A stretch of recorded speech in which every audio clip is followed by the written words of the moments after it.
Hello everyone, welcome to practice mock and welcome to ये first class of editorial insights, जहाँ पे हम editorial को रीड करेंगे, अंडरस्टैंड करेंगे और उनसे जुड़ी हुई वोकैब भी जानेंगे। अब हमने ये इनिशिएटिव क्यों स्टार्ट किया, एडिटोरियल इनसाइट हमने स्टार्ट क्यों किया है? देखिए, इस क्लासेस का जो ऑब्जेक्टिव है वो है आपकी रीडिंग एंड कॉम्प्रिहेंशन स्किल्स को इम्प्रूव करना, साथ ही साथ आपकी वोकैब को अपडेट करना। अब ये ज़रूरी क्यों है, ये आज की नीड क्यों है? क्योंकि रीडिंग आपके बैंक एग्जाम्स का एक बहुत ही इंटीग्रल पार्ट बनता है। प्री की बात कर लो तो कितने सारे टॉपिक्स हैं जो रीडिंग बेस्ड है। आपका आरसी हो गया, रीडिंग कॉम्प्रिहेंशन हो गया, पूरा रीडिंग पे बेस्ड है आपका, वोकैब वाले क्वेश्चन उसमें आते हैं। सिमिलरली क्लोज पैसेज है, पैराजिम्बल्स है, सेंटेंस रीअरेंजमेंट है, ये सारे रीडिंग के अराउंड ही घूमते हैं। और अगर जिसकी रीडिंग और कॉम्प्रिहेंशन स्किल अच्छी होती है, वोकैब जिसकी अपडेटेड होती है, वो इन क्वेश्चंस को आराम से कर ले जाता है। अगर मेंस की बात करें तो उसमें रीडिंग का पार्ट तो और ज़्यादा इंपॉर्टेंट हो जाता है, क्योंकि वहाँ पे एक से ज़्यादा आरसी होते हैं, क्लोज पैसेज होता है, पैराजम्बल भी होते हैं, उसमें ऑड वन आउट भी आपको फाइंड करना होता है, पैरा कंप्लीशन होता है। तो अगर मैं कहूँ तो मेंस में भी आपका 70 to 80% रीडिंग के अराउंड ही सेंटर कर रहा होता है। तो इसीलिए हमने ये एडिटोरियल इनसाइट्स स्टार्ट किया, जिसमें हम आर्टिकल्स को रीड करेंगे, डाइसेक्ट करेंगे, आर्टिकल से फैक्ट्स इन्फॉर्मेशन निकालेंगे, आर्टिकल कहना क्या चाह रहा है हमसे, किस तरह से फैक्ट एंड इन्फॉर्मेशन निकालते हैं, टोन कैसे समझते हैं, सेंट्रल आइडिया क्या होता है, और सबसे इंपॉर्टेंट कि हम पॉइंट्स कैसे कनेक्ट करते हैं आर्टिकल में, ये सब चीज़ हम सीखेंगे। साथ ही साथ वोकैब को तो अपडेट करेंगे ही। तो चलिए स्टार्ट करते हैं। जो सबसे ज़्यादा बेनिफिट्स जो आपको मिलेगा इस सेशन से, वो पहला तो ये है कि ये आपको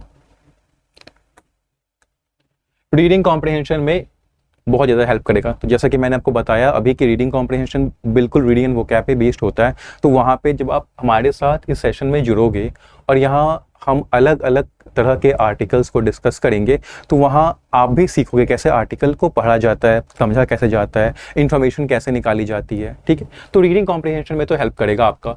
साथ ही आपकी वोकैबुलरी भी अपडेट रहेगी, जिससे आप वोकैब के क्वेश्चन है, सिनोनिम्स एंटोनिम्स वाले क्वेश्चन है, क्लोज पैसेज वाले क्वेश्चन है, फिलर्स वाले क्वेश्चन है, वो आप आराम से कर पाओगे। उसके बाद आपकी रीडिंग एंड कॉम्प्रिहेंशन स्किल्स तो बूस्ट होगी ही, जिसका फायदा आपको बाकी के टॉपिक्स में मिलेगा, जैसे पैराजिम्बल्स में, सेंटेंस रीअरेंजमेंट में। और देखो, सिर्फ रीडिंग और जो कॉम्प्रिहेंशन स्किल है, सिर्फ इंग्लिश में ही हेल्प नहीं करता।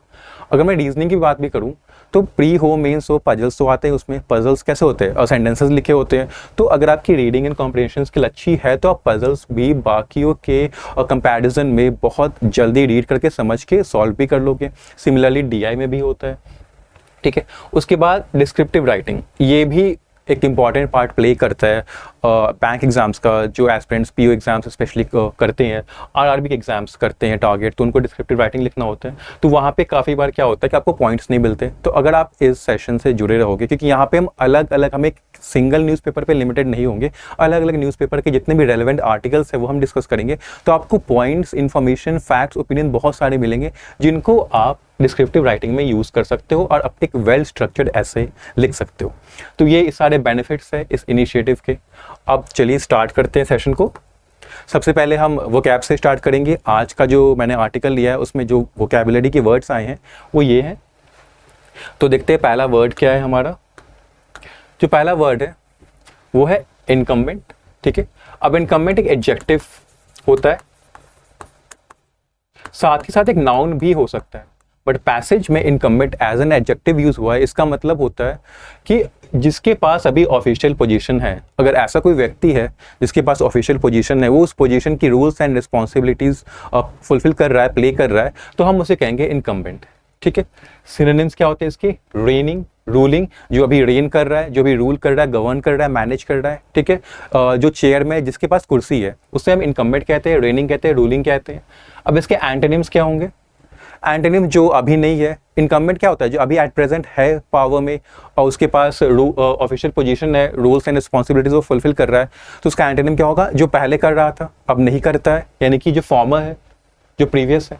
ठीक है, सेकेंड वर्ड पे आते हैं इंडोर्स्ड। इंडोर्स करना क्या मतलब क्या होता है कि आप किसी चीज़ को सपोर्ट कर रहे हो, आप किसी व्यक्ति को सपोर्ट कर रहे हो, उसके कहे गए किसी स्टेटमेंट को सपोर्ट कर रहे हो, या किसी कोर्स ऑफ एक्शन को, किसी प्लान को, किसी सजेशन को आप सपोर्ट कर रहे हो, तो उसे हम कहते हैं endorsed. Said publicly that you supported a person, statement और अ कोर्स ऑफ एक्शन। आपने किसी पर्सन को सपोर्ट किया, किसी स्टेटमेंट को सपोर्ट किया, कोई कोर्स ऑफ एक्शन है, कोई प्लान है, ठीक है, कोई प्रपोजल है, उसे आप सपोर्ट कर रहे हो, तो आप उसको इंडोर्स कर रहे हो।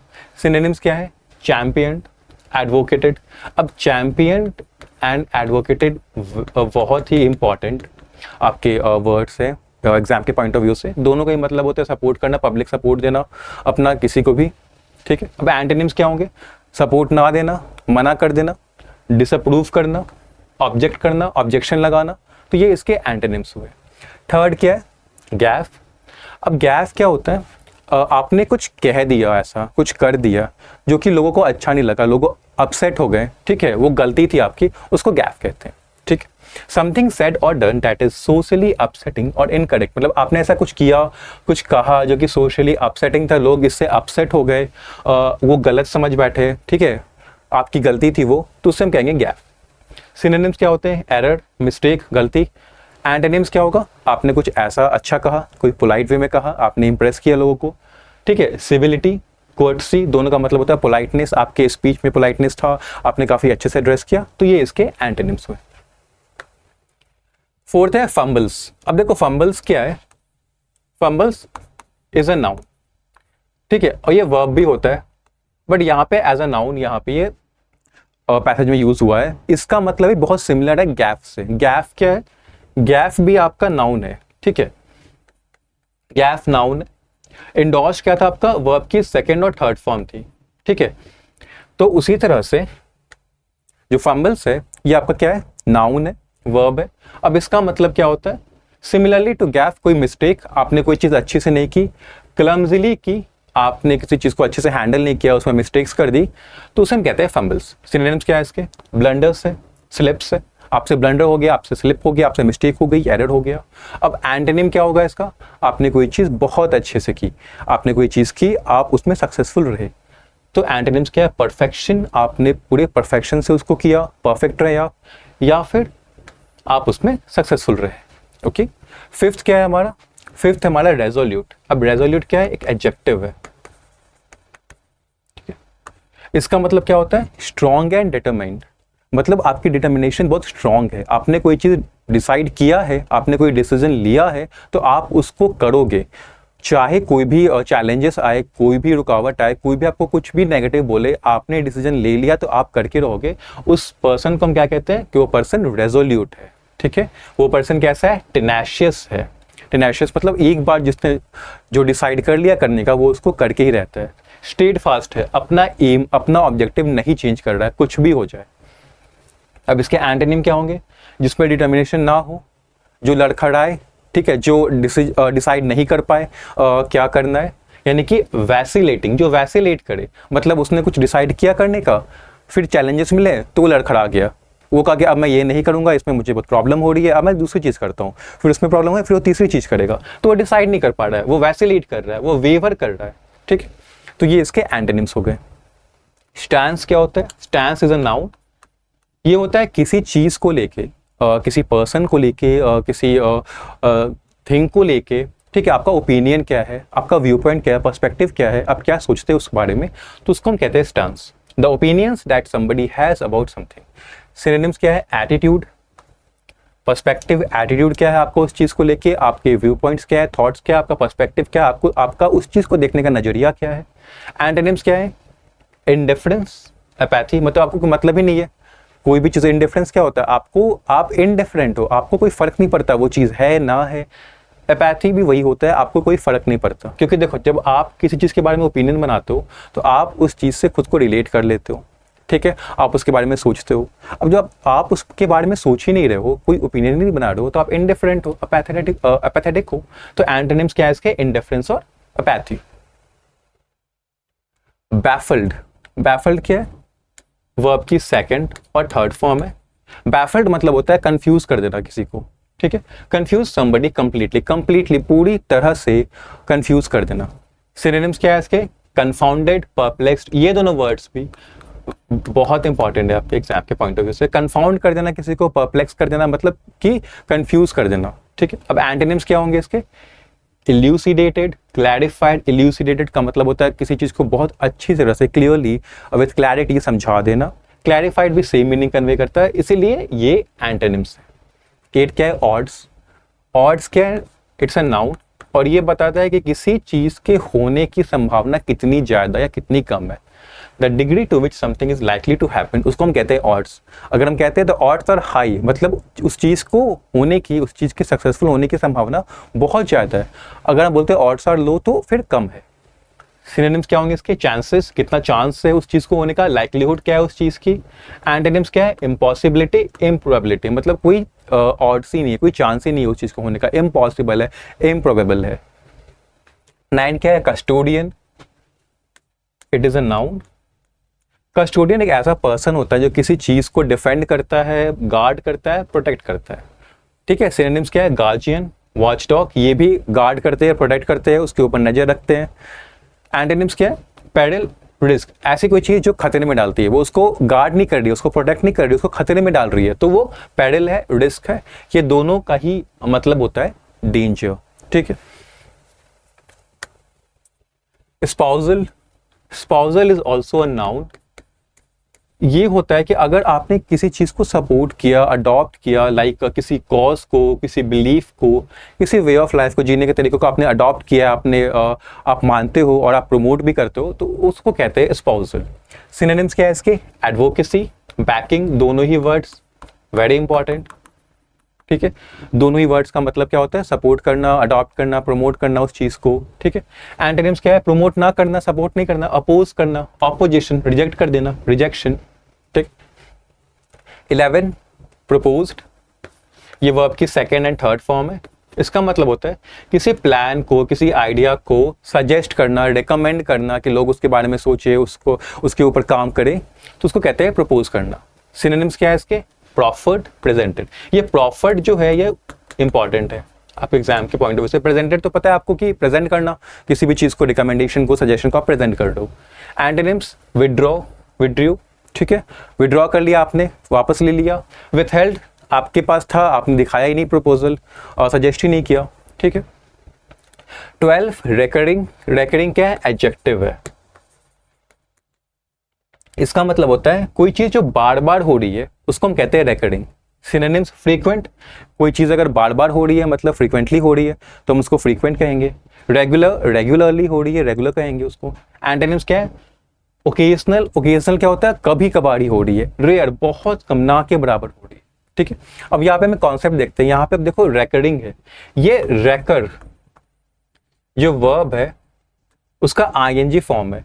जब हम वर्ब में आईएनजी फॉर्म लगाते हैं, अगर हम वर्ब में आईएनजी फॉर्म लगाते हैं तो वो बनता है प्रेजेंट पार्टिसिपल, और हम प्रेजेंट पार्टिसिपल को भी एज एन एडजेक्टिव यूज कर सकते हैं, ठीक है। तो आईएनजी फॉर्म जो होती है वर्ब्स की, वो सिर्फ कंटिन्यूअस टेंस में ही यूज नहीं होती है एक्शन दिखाने के लिए, उसको हम एज एन एडजेक्टिव यूज कर सकते हैं। जैसे अगर मैं कहूँ कि रेकरिंग इवेंट, तो ऐसा इवेंट है जो कि बार बार हो रहा है। रेकरिंग फ्लड्स, मतलब फ्लड्स बार बार हो रहे हैं। रेकरिंग ड्रॉट, सूखा बार बार पड़ रहा है, ठीक है। तो यहाँ पे अगर आप वर्ब में आईएनजी लगाते हो तो आप उससे क्या बनाते हो? एक एडजेक्टिव बनाते हो और वो नाउन को मॉडिफाई कर सकता है। इसीलिए आईएनजी फॉर्म वाले वर्ब्स जो होते हैं वो एडजेक्टिव की तरह का रोल भी प्ले कर सकते हैं। अब कुछ फ्रेजल वर्ब्स भी है। पहला फ्रेजल वर्ब क्या है? बॉविंग आउट। अब बॉविंग आउट क्या होता है?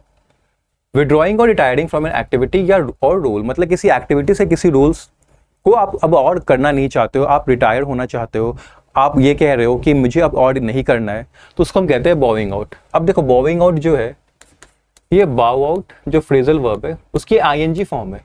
अब फ्रेजल वर्ब्स भी वर्ब्स होते हैं, तो जैसे वर्ब्स की अलग अलग फॉर्म होती है, आपका सेकंड फॉर्म होता है, थर्ड फॉर्म होता है, ठीक है। तो उसी तरह से फ्रेजल वर्ब्स के भी अलग अलग फॉर्म हो सकते हैं। तो ये बाव आउट का आईएनजी फॉर्म है। बाव आउट का भी मतलब क्या होता है? सेम, जो मीनिंग उसकी सेम रहेगी, बस उसके फॉर्म्स चेंज होते हैं। क्या मतलब होता है कि विड्रॉ कर लेना या डिजाइन कर लेना। कॉलिंग फॉर का मतलब क्या होता है? सिमिलरली कॉल फॉर का ये आईएनजी फॉर्म है। कॉलिंग फॉर का मतलब होता है कि पब्लिकली कहना कि आप चाहते हो कि ऐसा हो, पब्लिकली डिमांड करना कि ऐसा हो जाए, उसको कहते हैं कॉलिंग फॉर या कॉल फॉर।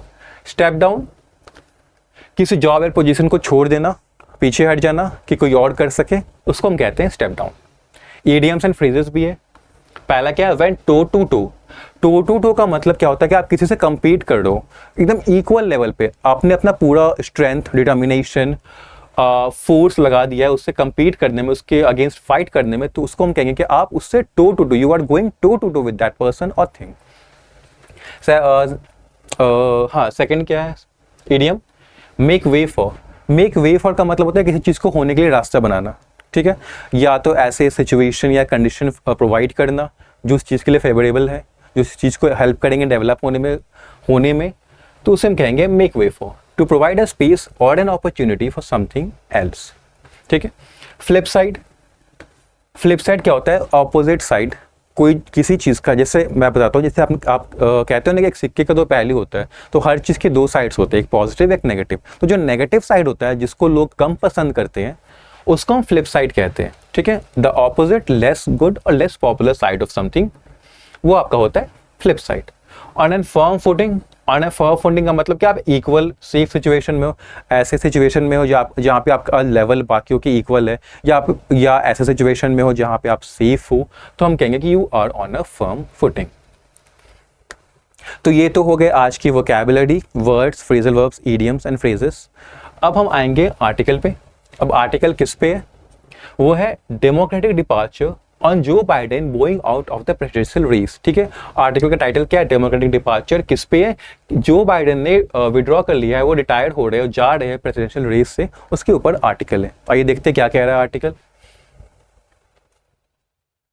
पहले आप एक बार खुद से रीड कर लो इस पूरे पैराग्राफ को, फिर हम साथ में समझेंगे, ठीक है। चलो, क्या कह रहा है, with less than 4 months to go before the 2024 US election and less than 1 month ahead of the Democratic Party's convention, मतलब कि अभी 2024 US इलेक्शन को होने में 4 महीने से भी कम टाइम है, और एक मीटिंग हुई थी डेमोक्रेटिक पार्टी की, उस मीटिंग को हुए हुए 1 मंथ भी नहीं हुआ है, जो incumbent and expected nominee of his party president Joe Biden 81, जो इनकम्बेंट मतलब अभी प्रेजेंट करेंट जो प्रेसिडेंट हैं, और expected nominee of his party, उस उनके पार्टी के एक्सपेक्टेड नॉमिनी भी जो है जो बाइडेन जो 81 ईयर्स के, हैज क्विट द रेस, उन्होंने रेस क्विट कर दी है। एंड इन डूइंग सो, ये करते हुए, has endorsed his running mate vice president Kamala Harris for the presidential ticket, और ये करते हुए उन्होंने सपोर्ट किसको किया है, सजेस्ट किसको किया, अपनी running mate vice president Kamala Harris को प्रेसिडेंशियल टिकट के लिए। मतलब ये लाइन क्या कहना चाह रहा है कि अभी यूएस इलेक्शन को होने में 4 मंथ से भी कम टाइम है, और अभी जो मीटिंग हुई थी डेमोक्रेटिक पार्टी की, उस मीटिंग को हुए हुए 1 महीना भी नहीं हुआ है कि जो बाइडेन ने ये कह दिया है कि अब मैं प्रेसिडेंट के रेस में नहीं हूं, मैं क्विट कर रहा हूं, और अपॉइंट किसको कर रहा हूं, सजेस्ट किसको कर रहा हूं, कमला हैरिस जी को, जो कि वाइस प्रेसिडेंट है प्रेसिडेंट के रेस के लिए, ठीक है। Mr. Biden's exit comes after months of Democrats calling for him to step down. अब ये देखो, बहुत महीनों से जो डेमोक्रेट्स थे, उनके पार्टी के जो मेंबर्स थे डेमोक्रेट्स, वो बहुत महीनों से they were calling for, मतलब they were asking, they were demanding कि him यानी कि मिस्टर बाइडेन स्टेप डाउन कर जाए, मतलब कि जो प्रेसिडेंशियल रेस है उसको छोड़ दे, क्विट कर दे। आफ्टर पब्लिक गैफ्स एंड फंबल्स, और ऐसा वो क्यों कह रहे थे, क्योंकि बाइडेन से काफ़ी सारी गलतियां हो रही थी पब्लिक में, काफ़ी सारे गैप्स जो हमने देखा कि कोई गलती हो जाती है जिससे लोग अपसेट हो जाते हैं, काफ़ी सारे फंबल्स, वो कोई काम क्लमजीली कर रहे थे, अच्छे से नहीं कर रहे थे, ये चीज़ें हो रही थी बाइडेन से। इस वजह से जो डेमोक्रेट्स थे वो काफ़ी महीनों से ये कह रहे थे, ये डिमांड कर रहे थे कि बाइडेन अब इस रेस को क्विट कर दें, और thought to be link to his age. अब और ये जो गैप्स और जो फंबल्स थे, जो मिस्टेक्स एंड एरर्स उनसे हो रहे थे, ये ऐसा लग रहा है कि उनके एज से रिलेटेड है, क्योंकि उनकी एज बहुत ज़्यादा हो गई है, 81 हो गई है, तो उनसे अब ये एरर्स होने लगे हैं, ठीक। His withdrawal caught many including some within the Democratic Party off guard. अब उनका जो विड्रॉवल है, जो उन्होंने कह दिया है कि वो इस रेस में नहीं रहेंगे, इस इवेंट ने काफ़ी सारे लोगों को, जिनमें डेमोक्रेटिक पार्टी के भी मेंबर्स इंक्लूडेड है, उनको off guard, caught off guard कर लिया है। कॉट ऑफ गार्ड क्या होता है, कैच ऑफ गार्ड एक फ्रीज होता है, इसका मतलब क्या होता है, सरप्राइज या शॉक। वो सरप्राइज हो गया, काफी सारे लोग जिनमें उनके पार्टी के मेंबर्स भी, डेमोक्रेटिक पार्टी के मेंबर्स भी, वो सरप्राइज हो गए उनके विड्रॉवल से, ठीक है, क्योंकि वो एक्सपेक्ट नहीं कर रहे थे ऐसा कुछ होगा।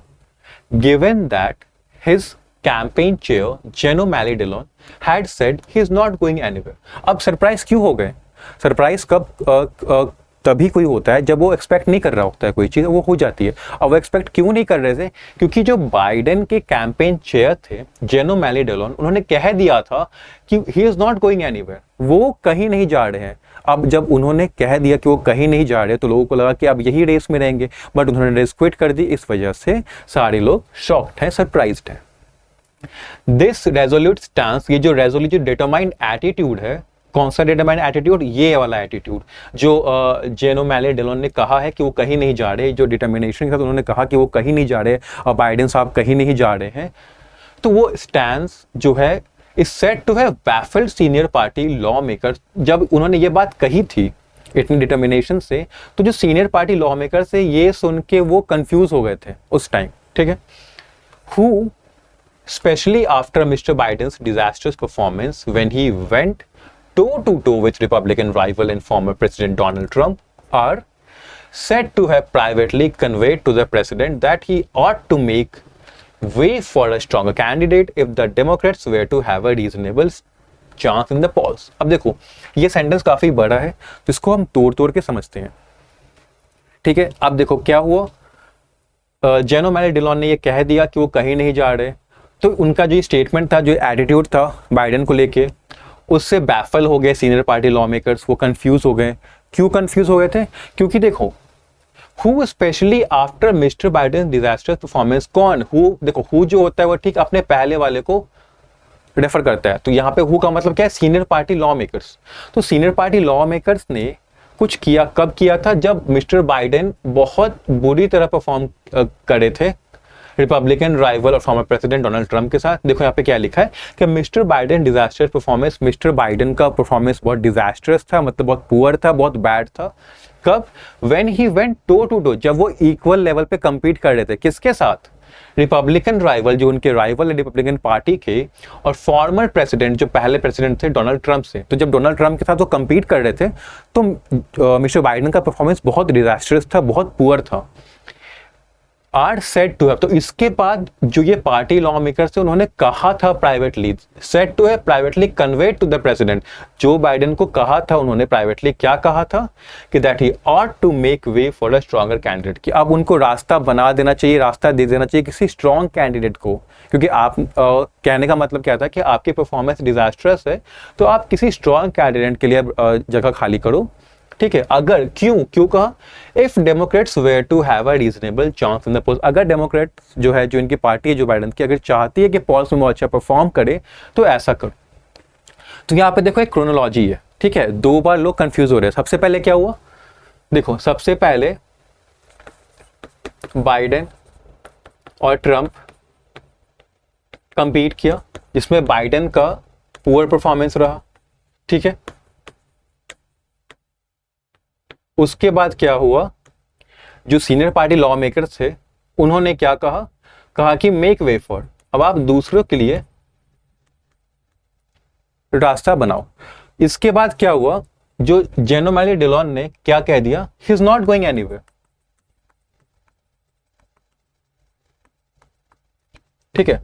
अब जो इतना डिटर्मिनेशन के साथ कह दिया उन्होंने कि ही इज नॉट गोइंग एनीवेयर, वो कहीं नहीं जा रहे, इससे जो ये लॉ मेकर्स थे ये कंफ्यूज हो गए। क्यों? क्योंकि उन्होंने पहले कह दिया था ना कि पुअर परफॉर्मेंस की वजह से कि अब जगह बनाओ। अब उन्होंने कहा है कि जगह बनाओ, और आपके जो कैंपेन चेयर है वो कह रहे हैं कि वो कहीं नहीं जा रहे हैं, तो इससे वो कंफ्यूज हो गए, ठीक है। तो उनको क्या लगने लगा कि वो नहीं जाएंगे। फिर क्या हुआ? नेक्स्ट इवेंट क्या? अब उन्होंने क्विट कर दी रेस, तो इससे लोग फिर कंफ्यूज हो गए कि पहले कह रहे थे कि कहीं नहीं जा रहे, अब उन्होंने क्विट कर दिया। तो ये जो पूरा यहाँ से यहाँ तक का जो पार्ट था, इधर से यहाँ तक का, इसमें ये क्रोनोलॉजी थी। तो अगर आप इस तरह से इवेंट्स को कनेक्ट कर पाओगे तो कोई भी अगर क्वेश्चन आता है इस पार्ट से, ठीक है, क्वेश्चन आएंगे इस तरह से, क्वेश्चन पूछते हैं, घुमा फिरा के क्वेश्चन एग्जाम में पूछे जाते हैं, वहां पे आपको कनेक्ट करने होंगे पॉइंट्स कि कब क्या कैसे हुआ, क्यों हुआ, ठीक है। कुछ चीजें आपको कंक्लूड भी करनी होंगी खुद से। तो अगर आप इस तरह से समझ जाओगे तो आप आंसर्स बहुत इजीली कर पाओगे, ठीक है। आगे पढ़ते हैं। सबसे पहले आप पढ़ लोगे, ठीक है, फिर मैं और हम आप साथ में करेंगे। चलो देखते हैं। while the final tally of delegates at the Democratic Convention will determine which candidate ultimately wins। अब जो फाइनल टैली, जो फाइनल नंबर होगा, काउंट होगा, वही डिटरमाइन करेगा, वही बताएगा कि कौन सा कैंडिडेट को मिलेगा पार्टी का नॉमिनेशन इलेक्शन के लिए। The odds look increasingly strong for Miss Harris। अब जो चांसेस है, ऐसा लग रहा है कि मिस हैरिस के लिए ऑड्स बहुत स्ट्रांग है, मतलब कि ऐसा लग रहा है कि मिस हैरिस के चांसेस स्ट्रांग है, लाइकलीहुड ज़्यादा है कि मिस हैरिस को यानी कमला हैरिस को मिल जाएगा पार्टी का nomination. To make history as the US's first ever Indian origin and person woman of color nominee for president। अगर ऐसा होता है, अगर उनको प्रेसिडेंट नॉमिनी का ये नॉमिनेशन मिल जाता है पार्टी का, तो इससे क्या होगा कि कमला हैरिस हिस्ट्री बना देंगे ही, मतलब कि हिस्ट्री में पहली बार ऐसा होगा कि यूएस में कोई इंडियन ऑरिजिन का पर्सन को मिला है प्रेसिडेंट का नॉमिनेशन, और एक पर्सन ऑफ कलर को। यानी कि देखो, दो चीज़ें होंगी यहाँ पे। अगर मिस हैरिस को मिल जाता है, चांसेस तो बहुत ज़्यादा लग रहे हैं कि मिस हैरिस को ही मिलेगा, ठीक है, पार्टी का नॉमिनेशन। अगर ऐसा होता है तो मिस हैरिस पहली यूएस की पहली इंडियन ऑरिजिन की पर्सन बनेंगी जिनको प्रेसिडेंट का नॉमिनेशन मिला है, और पहली वुमेन ऑफ कलर नॉमिनी भी बनेगी प्रेसिडेंट की। अब वुमेन ऑफ कलर, देखो पर्सन ऑफ कलर किसको कहते हैं? अब जैसे यूएस में क्या होता है कि काफ़ी लोगों का जो कॉम्प्लेक्शन होता है वो फेयर होता है, वो वाइट होते हैं, ठीक है। तो ऐसे पर्सन जो वाइट नहीं होते हैं, जिनका कॉम्प्लेक्शन वाइट नहीं होता है, उनको हम कहते हैं पर्सन ऑफ कलर। तो कमला हैरिस पहली इंडियन ऑरिजिन की प्रेसिडेंट नॉमिनेशन बनेंगी फर्स्ट एवर यूएस में, और वुमेन ऑफ कलर भी नॉमिनी भी फर्स्ट एवर बनेंगी। And the second women following Hillary Clinton run against mister Trump in 2016, और वो सेकेंड वुमेन बन जाएंगी जो प्रेसिडेंशियल कैंपेन के लिए नॉमिनेट की गई है हिलरी क्लिंटन के पास। मतलब कि पहले हिलरी क्लिंटन फर्स्ट थी, अब उनके बाद कमला हैरिस बन जाएंगी। In terms of the factors favouring Miss Harris, she is anyway next in line under the US Constitution in terms of official succession। अब कुछ ऐसे फैक्टर्स की बात करते हैं जो मिस हैरिस के लिए एडवांटेजियस है, जो उनको बेनिफिट दे सकता है। पहला ये कि मिस हैरिस तो वैसे भी यूएस नेक्स्ट इन लाइन थी, मतलब जो बाइडेन अगर प्रेसिडेंट है तो वाइस प्रेसिडेंट थी, तो उनके बाद तो वैसे भी उनको ही मिलना था, ठीक है। And she would likely gain access to close to 100 million in campaign funds, और इसके साथ साथ उनको जो $100 मिलियन का कैंपेन फंड है उनका एक्सेस भी मिल जाएगा।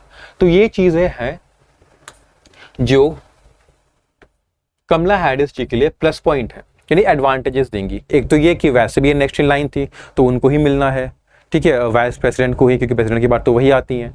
और सेकेंड कि उनको एक्सेस मिल जाएगा $100 मिलियन का कैंपेन फंड्स का, जिसको वो यूज कर सकती है अपने कैंपेन्स में। तो ये plus points. On the flip side, अब फ्लिप साइड क्या है? किसी का negative side, less popular side, यानी कि अब यहाँ से नेगेटिव बात होगी, मतलब ऐसी चीजें जो कमला हैरिस के लिए डिसएडवांटेजियस होंगी। वो क्या है? She is a relatively less known figure nationally, मतलब लोग उनको नहीं जानते हैं उतना, लेस नोन फिगर है वो। And Republicans have been quick to label her the custodian of the left-wing political values। और Republicans ने उन पे बहुत जल्दी एक लेबल लगा दिया है। कौन सा लेबल लगा दिया है? कि वो कस्टोडियन है लेफ्ट विंग पॉलिटिकल वैल्यूज की, ठीक है। अब ऐसा क्यों हुआ? Such as her espousal of reproductive freedom in the face of the Supreme Court ruling against the constitutional right to abortion। अब ऐसा क्यों कहा है रिपब्लिकन्स ने कि वो लेफ्ट विंग पॉलिटिकल वैल्यूज की कस्टोडियन है, उसकी प्रोटेक्टर है, उन वैल्यूज को गार्ड करती है? क्योंकि उन्होंने सपोर्ट किस चीज को किया था? रिप्रोडक्टिव फ्रीडम को। कब? जब सुप्रीम कोर्ट का रूलिंग आया था, सुप्रीम कोर्ट ने इसके अगेंस्ट डिसीजन दे दिया था कि वुमेन को कॉन्स्टिट्यूशनल राइट नहीं है अबॉर्शन का, मतलब वुमेन को अबॉर्शन का राइट नहीं है। वही कमला हैरिस सपोर्ट क्या कर रही है कि विमेन के पास रिप्रोडक्टिव फ्रीडम होना चाहिए। तो इस वजह से जो रिपब्लिकन है उन्होंने लेबल लगा दिया कि लेफ्ट विंग पॉलिटिकल वैल्यूज की कस्टोडियन है वो, ठीक है। Further survey suggest that public opinion places her approval at रफली the same level as mister Biden. अब देखो, सर्वे जो हुआ उससे ये पता चल रहा है कि जितना सपोर्ट पब्लिक जो बाइडेन को दे दी थी उतना ही सपोर्ट कमला हैरिस को भी दे रही है, ऐसा नहीं कि ज्यादा कर रही है। And That would put her a few rungs below Mr. Trump। अब ये इससे क्या हो रहा है कि उनको अगर बाइडेन के लेवल का ही सपोर्ट मिल रहा है, अप्रूवल मिल रहा है, तो वो ट्रम्प से अभी नीचे है, ठीक है। तो ये कुछ चीजें नेगेटिव है। तो इस पैराग्राफ में क्या हुआ, इस पैराग्राफ में हमें ये पता चला कि अगर कमला हैरिस बन जाती है, उनको मिल जाता है नॉमिनेशन प्रेसिडेंशियल का इलेक्शन का, तो 3 चीज़ें होंगी। एक तो मिस हैरिस सबसे पहले फर्स्ट एवर इंडियन ऑरिजिन ये प्रेसिडेंट नॉमिनी बन जाएंगे यूएस में। Second, first ever person of colour nominee बन जाएंगी यूएस में। और फिर सेकंड वुमेन बन जाएंगी हिलरी क्लिंटन के बाद, जो कि प्रेसिडेंशियल नॉमिनी और प्रेसिडेंशियल कैंपेन में, प्रेसिडेंशियल इलेक्शन में पार्टिसिपेट करेंगी। तो यहाँ पे 3 चीज़ें हो रही है। पहला क्या है, first ever Indian origin. Second, first ever person of colour. और जो थर्ड है वो बन जाएगी second women after Hillary Clinton. तो ये चीजें, ये अचीवमेंट है जो मिस हैरिस को मिलेगा अगर उनको पार्टी का नॉमिनेशन मिल जाता है। तो अगर से क्वेश्चन आता है तो ये 3 चीजें आप बता सकते हो, ठीक है। उसके बाद क्या है, कुछ पॉजिटिव कुछ नेगेटिव बातें हमने देखी। पॉजिटिव क्या था कि वो वैसे भी नेक्स्ट इन लाइन थी, जो बाइडेन के बाद उनको ही आना था। उसके बाद उनके पास पार्टी का फंड मिलेगा जो कि $100 मिलियन का फंड है। नेगेटिव साइड क्या है कि एक तो वो उनकी पॉपुलैरिटी कम है, ठीक है, पॉपुलैरिटी उनकी कम है, लोग उनको कम जानते हो, उतनी पॉपुलर नहीं है। सेकेंड क्या है कि ऑलरेडी रिपब्लिकन्स ने उन पे लेफ्ट विंग पॉलिटिकल वैल्यूज़ का कस्टोडियन का लेबल लगा दिया है कि वो लेफ्ट विंग पॉलिटिकल वैल्यूज़ को सपोर्ट करती है, डिफेंड करती हैं, ठीक है। और फिर क्या हुआ है कि सर्वे के अकॉर्डिंग जो उनका अप्रूवल है, मतलब जो लोग चाहते हैं कि वो देखे उनको एज अ प्रेसिडेंट, वो उतना ही था जो बाइडेन के लिए है। तो ये चीज़ें जो कि कम है मिस्टर ट्रंप से, तो ये चीज़ें नेगेटिव है। तो पॉजिटिव नेगेटिव से भी अगर क्वेश्चन आता है, इस तरह से पूछा जाता है, तो now you can easily answer, ठीक। अब आगे बढ़ते हैं, पहले आप पढ़ लोगे, चलो। Nevertheless, the expected response from the Democratic quarter, if they wish to avoid the risky scenario of factional infighting at the convention. अब nevertheless मतलब जो भी हो, जो expected response होना चाहिए डेमोक्रेटिक क्वार्टर का, डेमोक्रेटिक पार्टी का जो expected response होना चाहिए, कब, अगर वो चाहते हैं कि फैक्शनल इनफाइटिंग ना हो कन्वेंशन में। मतलब मीटिंग, फैक्शनल इनफाइटिंग क्या होता है, फैक्शनल मतलब ग्रुप बना के, इनफाइटिंग मतलब ग्रुप बना के अपने पार्टी के अंदर ही लड़ रहे हो, मतलब पार्टी के लोग ही अलग अलग ग्रुप बना के लड़ रहे हैं अपने आप में, वो अगर ना हो तो रिस्पॉन्स क्या होना चाहिए कि would be for them to unite around miss Harris and her running mate. Front runners include Michigan Governor Gretchen Whitmer, California Governor Gavin Newsom, and Transportation Secretary Pete Buttigieg. ठीक है, तो अगर वो चाहते हैं, अगर डेमोक्रेट्स चाहते हैं ऐसा कि उनमें फैक्शनल इनफाइटिंग ना हो, उनके जो मेंबर्स है वो मीटिंग में अपने आस ग्रुप बना के अपने में ही ना लड़े, तो एक्सपेक्टेड रिस्पॉन्स क्या होना चाहिए कि वो मिसेस हैरिस के अराउंड यूनाइट कर ले। मतलब आप पूरी तरह से यूनाइटेड हो के मिस हैरिस को सपोर्ट करें, ठीक है। और उन साथ ही साथ जो मिस हैरिस के रनिंग मेट्स हैं, जिनमें मिशिगन गवर्नर ग्रेचन विटमर आते हैं, कैलिफोर्निया गवर्नर गेविन न्यूसम आते हैं, और ट्रांसपोर्टेशन सेक्रेटरी पीट बटगिग आते हैं, उनको भी वो सपोर्ट करें। मतलब अगर नहीं चाहते हैं कि ग्रुप में फाइटिंग हो, तो आप मिस हैरिस और उनके फ्रंट रनर्स को सपोर्ट करो यूनाइटेड वे में। ये नहीं कि कुछ लोग कर रहे हैं कुछ लोग नहीं कर रहे, नहीं, सब लोग करो, ठीक। Even in this best case scenario for Democrats. अब in this best case scenario मतलब कौन सा बेस्ट केस सिनेरियो है, यही जो ऊपर डिस्कस हुआ है कि जो पूरा सपोर्ट है वो मिस हैरिस और उनके रनिंग मेट को मिलेगा, ठीक है, क्योंकि यही होगा तभी तो फैक्शनल इनफाइटिंग नहीं होगी। तो बेस्ट केस सिनेरियो क्या है, यही सिनेरियो जो आगे पहले डिस्कस हुआ है। तो अगर ये बेस्ट केस सिनेरियो हो भी जाता है डेमोक्रेट्स के लिए, तो क्या होगा, the Republicans under mister Trump appear to be on a far firmer footing to win over independent voters in swing states, the key to overall victory in every US presidential election। अब चलो मान लेते कि ऐसा हो भी गया, best के सिनेरियो हो भी गया, कमला हैरिस को उनके पार्टी मेंबर्स से सपोर्ट मिल गया, कमला हैरिस के रनिंग मेट्स को सपोर्ट मिल गया, फिर भी जो रिपब्लिकन्स हैं, जो मिस्टर ट्रम्प की पार्टी है, वो फार फर्मर फुटिंग पे है, मतलब वो ज़्यादा सेफ है। ज़्यादा सेफ मतलब इनसे ऊपर रहेंगे, फिर भी इनको ज़्यादा सपोर्ट मिलेगा, फिर भी मतलब मिस्टर ट्रम्प को रिपब्लिकन पार्टी के ज़्यादा सपोर्ट मिलेगा, ठीक है। उस केस में भी किस चीज़ का सपोर्ट मिलेगा कि वो जो इंडिपेंडेंट वोटर्स है स्विंग स्टेट्स में, उनको विन ओवर कर ले, मतलब उनको परसुएड कर ले कि मेरे लिए वोट करो। और स्विंग स्टेट्स का इंपॉर्टेंस क्या है कि स्विंग स्टेट्स ही डिटरमाइन करते हैं ओवरऑल विक्ट्री किसी भी प्रेसिडेंशियल इलेक्शन में। अब स्विंग स्टेट्स क्या होते हैं, देखो मैं समझाता हूँ। यूएस में काफ़ी सारे स्टेट्स होते हैं, तो वैसे स्टेट्स जहाँ पे डेमोक्रेट्स वोटर्स और रिपब्लिकन वोटर्स ये बराबर होते हैं, मतलब कि जितने लोग डेमोक्रेट्स को सपोर्ट कर रहे हैं, बाइडेन को सपोर्ट कर रहे हैं, उनके पार्टी को सपोर्ट कर रहे हैं, वो बराबर हैं उन लोगों के जो कि रिपब्लिकन को सपोर्ट कर रहे हैं। मतलब दोनों को इक्वल सपोर्ट मिल रहा है, उस स्टेट में इक्वल नंबर ऑफ वोटर्स हैं, ठीक है, इक्वल सपोर्ट मिल रहा है उन दोनों ही पार्टीज को, उनको स्विंग स्टेट्स कहते हैं। और वहां पे मिस्टर ट्रम्प के पास एडवांटेज है, और ये एडवांटेज बेस्ट केस सिनेरियो में भी रहेगा उनके पास, ठीक है। एडवांटेज किस चीज का, कि वो इंडिपेंडेंट वोटर्स को विन ओवर कर ले, मतलब अपने तरफ वोट खींच ले, अपने वोटर्स बढ़ा ले, ठीक है। और ये स्विंग स्टेट्स ही डिटरमाइन करते हैं, बहुत ज़्यादा इनका रोल होता है प्रेसिडेंशियल इलेक्शन में, ये डिटरमाइन करने में कि जीतेगा कौन, ठीक है। तो ये आपका पूरा ये था पैसेज था। लास्ट पैराग्राफ में क्या बताया, जो कि फ्यूचर प्रेडिक्शन है ऑथर ने दिया है मिस हैरिस को लेके कि अगर ऐसा होता है तो क्या होगा, ठीक है। तो हमने पूरा पैराग्राफ देख लिया। अगर टोन की बात करें तो टोन हम कहेंगे एक तो इंफॉर्मेटिव है, ठीक है। कोई भी पैसेज अगर आपको इन्फॉर्मेशन दे रहा है तो इन्फॉर्मेटिव तो कहलाता ही है, तो पैसेज इन्फॉर्मेशन दे रहा है हमें, ठीक है। साथ ही साथ एनालिटिकल भी है। अब एनालिटिकल टोन कब आता है, जब ऑथर एनालाइज भी करता है, कुछ चीज़ों को बताता है हमें कि ऐसा होगा तो ये होगा, ये सारे फैक्टर्स हैं, अपना ओपिनियन देता है, तो वो एनालिटिकल है। तो हम देख सकते हैं कि उसने एनालाइज भी किया है, ठीक है, यहाँ पे भी किया है, यहाँ पे, ठीक है, यहाँ पे उसने इन्फॉर्मेशन दी, फिर यहाँ पे उसने एनालाइज किया कि ऐसा मिस हैरिस को होता है तो वो ऐसा बन जाएंगी, मिस हैरिस के पास क्या क्या प्लस पॉइंट है, क्या नेगेटिव पॉइंट है, क्या एडवांटेजेस क्या डिसएडवांटेजेस हैं, ठीक है। फिर यहाँ पे उसने एनालाइज किया है कि अगर पूरा सपोर्ट मिलता भी है तो एक्सपेक्टेड रिस्पॉन्स क्या होने वाला है इलेक्शन में। तो एनालिटिकल टोन भी है और इन्फॉर्मेटिव तो रहेगा ही, ठीक है।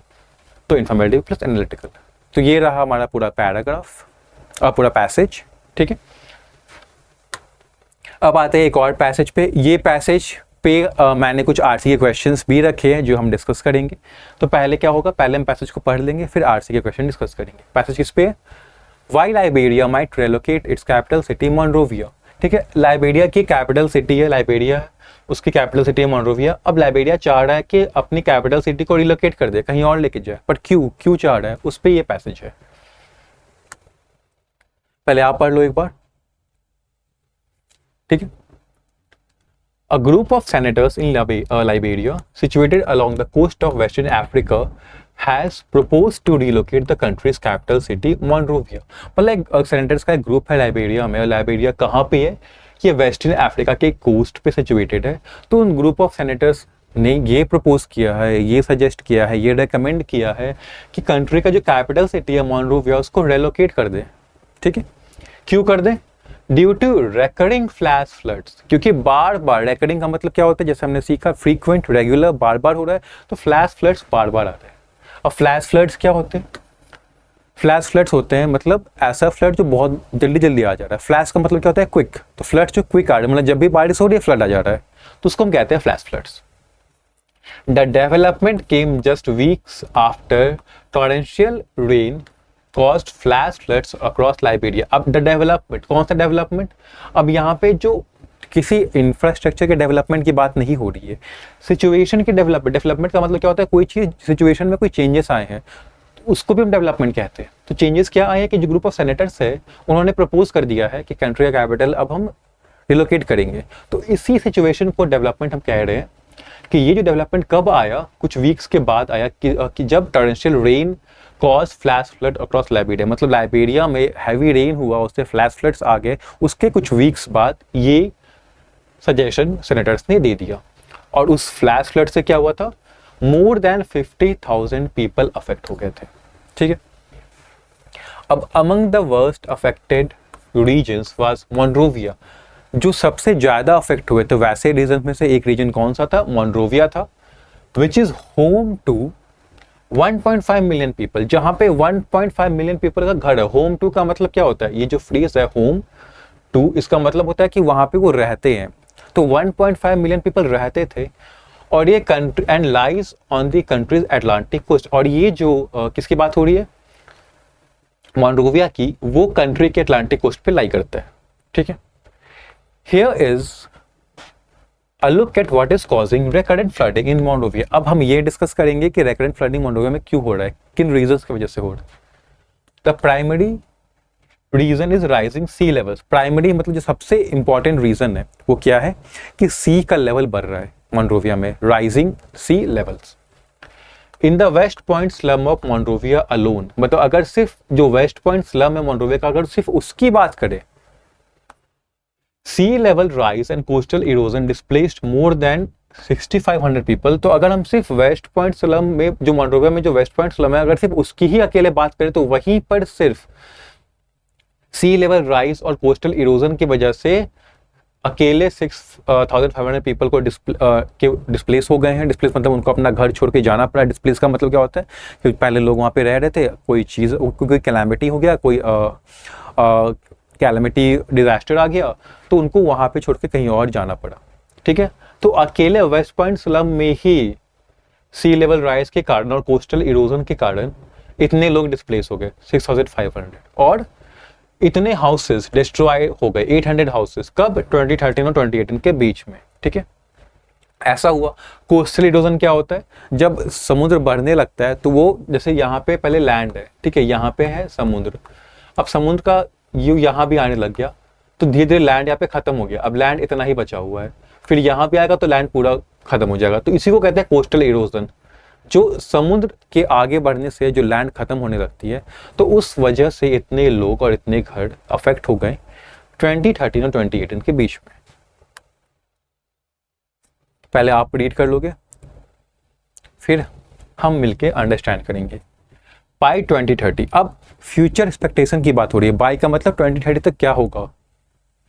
The greater Monrovia district, it contains the capital city Monrovia. Greater Monrovia district, जो जिसमें कैपिटल सिटी भी है मोंरोविया का, is expected to witness a sea level rise of 16 centimetre.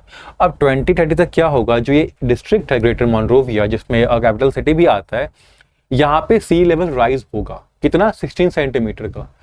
और ये किसने बोला है, वर्ल्ड बैंक की 2021 रिपोर्ट के अकॉर्डिंग। वर्ल्ड बैंक ने एक रिपोर्ट निकाली 2021 रिपोर्ट, उसमें ऐसा बताया गया है कि 2030 तक इतना सी लेवल राइज होने वाला है। कहाँ पे, ग्रेटर मोंरोविया डिस्ट्रिक्ट। अब this would put nearly 6,75,000 people and 9,500 hectares of land at risk. अब इससे क्या होगा, इससे ये होगा कि 6,7500 पीपल और 9,500 हेक्टेयर जो लैंड है वो अफेक्ट हो जाएंगे। ऐसा खतरा है, रिस्क बना हुआ है। The problem that Monrovia is facing is a global issue। और ये जो प्रॉब्लम है जो मोंरोविया फेस कर रहा है, ये ऐसा नहीं है कि सिर्फ वो फेस कर रहा है, उसका यूनिक प्रॉब्लम है, ग्लोबल इशू है। पूरे ग्लोब में, पूरे वर्ल्ड में बहुत सारी कंट्रीज है जो इशू फेस कर रही हैं।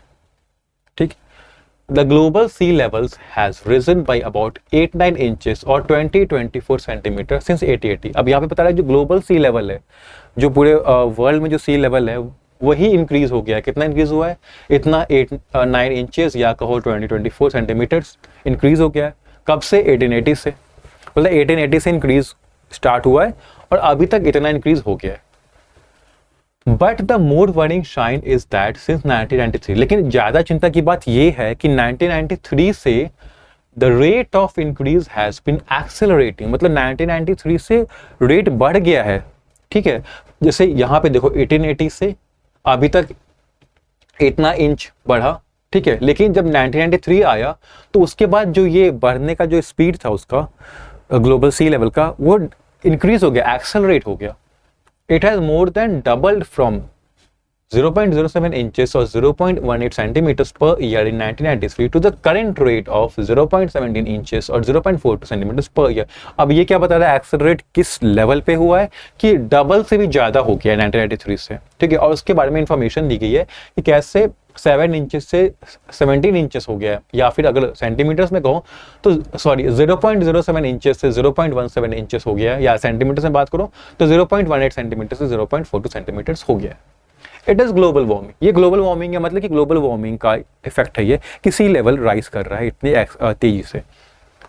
As temperatures across the world continue to soar, अब जैसे जैसे टेम्परेचर पूरे दुनिया में बढ़ता जाएगा, more and more glaciers and ice sheets are melting and adding water to the ocean। अब जैसे जैसे टेम्परेचर बढ़ रहा है दुनिया में, तो उतनी ही जल्दी जल्दी ग्लेशियर और आइस शीट, और उतने ही ज़्यादा अमाउंट में ग्लेशियर और आइस शीट पिघल रहे हैं और जाके उसका पानी मिल रहा है ओशन में, तो ओशन का लेवल बढ़ा जा रहा है। चलो पहले आप लोग रीड कर लो, फिर मैं करता हूँ। Global warming is also making the ocean warmer. अब ग्लोबल वार्मिंग क्या कर रहा है, ओशन को गर्म भी कर रहा है, which is leading to something called thermal expansion. अब इससे क्या हो रहा है, थर्मल एक्सपेंशन नाम का कोई चीज हो रहा है। ये क्या होता है, व्हेन वाटर बिकम्स वार्मर, जो वाटर वार्म हो जाता है, गर्म हो जाता है, it expands in volume, volume उसका बढ़ जाता है, मतलब वो ज्यादा स्पेस लेने लगता है। एक तरह से कहो तो वाटर फैल जाता है। This is contributing to sea level rise as well. अब ये भी कंट्रीब्यूट कर रहा है सी लेवल राइज में। तो अब यहाँ पे देखो एज वेल का मतलब क्या है, ऑल्सो, ऑल्सो मतलब कुछ और भी कंट्रीब्यूट कर रहा था। याद करो यहाँ पे हमने पैसेज में पढ़ा था कि कैसे ग्लेशियर्स आइस शीट्स पिघल रहे हैं और पानी का लेवल बढ़ा रहे ओशन और सीज में। तो ये एक ग्लोबल वार्मिंग का अफेक्ट है। सेकेंड अफेक्ट क्या है कि ग्लोबल वार्मिंग से ओशन वार्म हो रहा है, जिससे थर्मल एक्सपेंशन हो रहा है, वाटर का वॉल्यूम बढ़ रहा है, तो उससे भी सी लेवल राइज हो रहा है। तो ग्लोबल वार्मिंग का सी लेवल पे दो इम्पैक्ट है, हमें यहाँ पे पैसेज पे देखने को मिला है। इन द फॉलोइंग ईयर्स, अब आने वाले साल में, अब फ्यूचर की बात हो रही है कि आने वाले सालों में क्या होगा।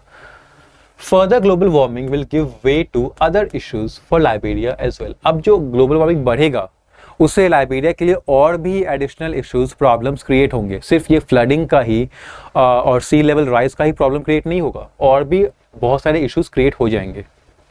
Projection show that the frequency of intense rainfall will spike in the country. अब उन्हीं प्रॉब्लम्स की बात हो रही है कि प्रोजेक्शन यानी कि जो प्रेडिक्शन है, जो एस्टिमेट है, कैलकुलेशन है, वो ये दिखा रहे हैं कि जो इंटेंस रेनफॉल है, जो हैवी रेनफॉल है, उनकी फ्रीक्वेंसी बढ़ जाएगी। स्पाइक मतलब क्या होता है, बढ़ना, स्पाइक मतलब टू इंक्रीज। तो फ्रीक्वेंसी मतलब अभी जितने बार हो रहे हैं उससे ज्यादा बार होने लग जाएंगे हैवी रेनफॉल। अब इससे क्या होगा, which will contribute to flooding, इससे फ्लडिंग होगा, जितनी बार हैवी रेनफॉल होगी उतनी बार फ्लडिंग होगा। It could also lead to more intense storm surges. अब एक तो ये है ग्लोबल वार्मिंग का इफेक्ट, फ्यूचर इफेक्ट लाइबेरिया पे जो प्रॉब्लम क्रिएट करेगा। दूसरा प्रॉब्लम क्या क्रिएट करेगा कि इससे स्टॉर्म सर्जेस होंगे। क्या होता है storm surge, the rise in sea water level caused solely by storm, मतलब जो सी वाटर में राइज आता है स्टॉर्म की वजह से वो भी बढ़ जाएगा, और इससे क्या होता है, फ्लडिंग होती है और डैमेज होता है कोस्टल एरियाज को। तो एक तो क्या होगा कि इंटेंस रेनफॉल की फ्रीक्वेंसी बढ़ जाएगी। सेकंड क्या होगा कि जो स्टॉर्म सर्जेस है वो ज़्यादा स्ट्रॉन्ग हो जाएंगे, जिससे फ्लडिंग होगा और डैमेज होगा। That's because higher sea level can allow more water in land during hurricane related storm surges. अब ये डैमेज क्यों होगा, क्योंकि हायर सी लेवल, जब सी लेवल बढ़ता है तो ज़्यादा पानी आ जाता है शहरों में। इनलैंड मतलब शहर में जो भी सिटीज़ हैं, विलेजेस हैं, उनमें ज़्यादा पानी आ जाता है। जब हरिकेन आती है उससे स्टॉर्म सर्ज होता है। तो ये पैसेज पूरा किस पे बेस्ड था, ये बेस्ड था लाइबेरिया कौन सा प्रॉब्लम फेस कर रहा है, ठीक है, उस प्रॉब्लम की इंटेंसिटी क्या है, कितने लोग अफेक्ट हो गए, प्रॉब्लम्स के रीजंस क्या है, क्यों फेस कर रहा है, फिर फ्यूचर प्रेडिक्शन भी दिया है ऑथर ने कि आगे क्या होगा, ठीक है। फिर ये भी बताया कि यह मतलब लाइबेरिया का यूनिक प्रॉब्लम नहीं है, इसको लिंक किया बाकी वर्ल्ड के ग्लोबल प्रॉब्लम से भी। और फिर लास्ट में ये बताया है कि सिर्फ वही प्रॉब्लम नहीं है, फ्लडिंग से प्रॉब्लम नहीं है, और भी प्रॉब्लम्स होंगे।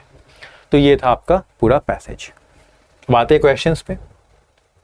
तो what can be said about the socio economic impact of rising sea levels in Monrovia from 2013 to 2018। अब पहले आप यहाँ पे क्वेश्चन पढ़ के खुद से आंसर करने की कोशिश करना, क्योंकि पैसेज हम सबने पढ़ भी लिया है, समझ भी लिया है, फिर आप आंसर देखना। तुम क्या कह सकते हैं सोशियो इकोनॉमिक इंपैक्ट के बारे में राइजिंग सी लेवल्स में, ठीक है। अब याद करो कहाँ पे पढ़ा था हमने राइजिंग सी लेवल, हमने यहाँ पे पढ़ा था, ठीक है। 2013 और 2018 के बीच में क्या हुआ था, 6500 पीपल डिस्प्लेस हो गए थे और इतने 800 हाउसेस डिस्ट्रॉय हो गए थे।